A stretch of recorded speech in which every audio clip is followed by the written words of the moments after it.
है पाइथागोरी त्रिक।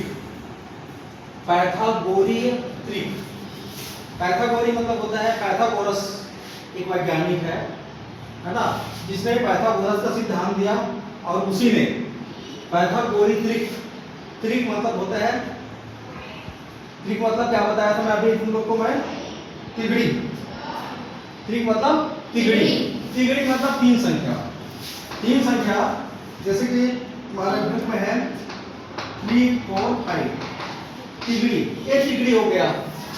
पाइथागोरी त्रिक निकालने के लिए ये तिगड़ी हो गया। अब ये पाइथागोरी त्रिक है कि नहीं वो जानने के लिए इसके परिभाषा में जाते हैं। बड़ी संख्या का वर्ग, बड़ी संख्या इनमें से कौन है? 5। बड़ी संख्या 5, यहां पर लिख देते हैं बड़ी संख्या,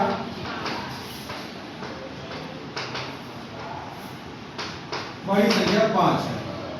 बड़ी संख्या का वर्ग शेष दो संख्याओं के वर्गों के योग के बराबर होता है। हम इस दो भाग में बांट देते हैं यहाँ पर निकाल के।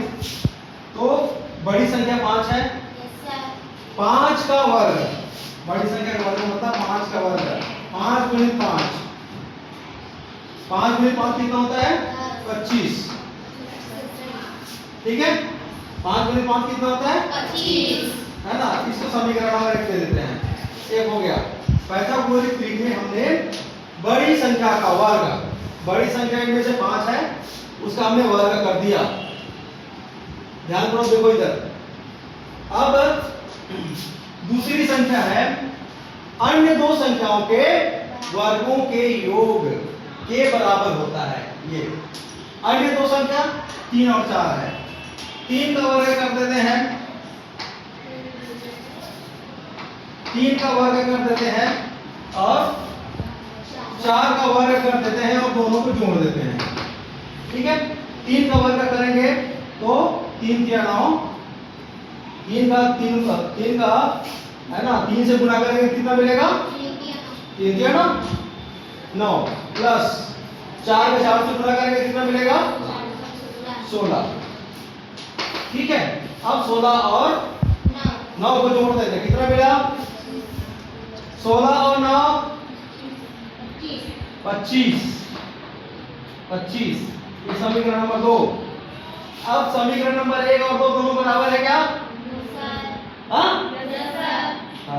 समीकरण नंबर 1 बराबर समीकरण नंबर 2, दोनों का 25 25 आया है।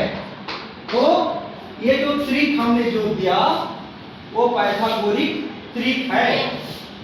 बड़ी संख्या का वर्ग अन्य दो छोटी संख्याओं के वर्गों के योग के बराबर होता है, तो हम इसको पाइथागोरिक त्रिक कहते हैं।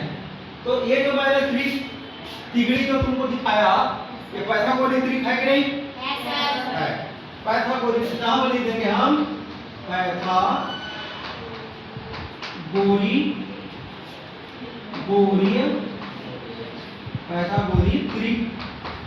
त्रिक है ये।